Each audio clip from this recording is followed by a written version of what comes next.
day, good people. It's David Johns, and I'm back with another installment of Three Things. First up is Texas. Here we go again, hashtag T-Rash. Federal Judge Andrew Hannon blocked the Deferred Action for Childhood Arrivals, or DACA program, calling it unlawful, essentially claiming that it lacks congressional authorization and is otherwise unconstitutional as a result. Hannon's decision means that the Department of Homeland Security cannot approve new DACA applications. This essentially puts more than 81,000 first-time DACA applicants in limbo. Let's not forget that that's 81,000 young people who deserve the opportunity to pursue the promises made by the country that they have always called home. My concern is that too often statistics like that hide the fact that these are people's lived experiences. We're talking about real people here. The Biden-Harris administration has promised to appeal this decision and call for a more permanent solution for Dreamers, something that has been needed for quite some time now. The time for legislative action is now. And it's essential that all undocumented immigrants in this country have a clear path to citizenship, and that comprehensive immigration legislation acknowledges and addresses the often unique and overlooked needs of Black immigrants. Second, we mourn the loss of 20-year-old Black transgender woman, Tavian Ashton.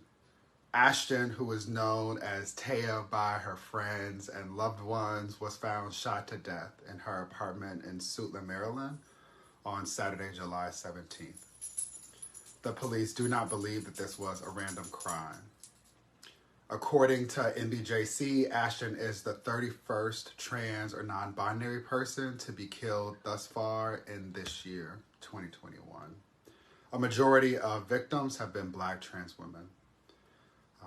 We must all do more, each of us, to fight transphobia that we encounter in policy violence around the country as well as in our day-to-day lives. Finally, this week, we celebrate Leanne Bloom, the first transgender cover model and first transgender person to be featured on the cover of Sports Illustrated magazine.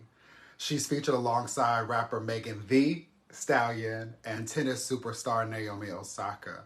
The theme for this year's issue is Opening Eyes, Speaking Truth, and Changing Minds. And they do exactly that. Be sure to check out each of their spreads. Also, shout out to Valentina Sampio, who was the first trans model to appear in the magazine in July of just last year. Each of these beautiful and brilliant women look absolutely stunning. And it's great to see trans women of color in particular being featured in such a large publication. My hope is that one of the takeaways from this Three Things episode is the importance of celebrating and supporting trans members of our community, and in particular standing up for trans women and girls. Let's all get free. All of us. That's this week's Three Things.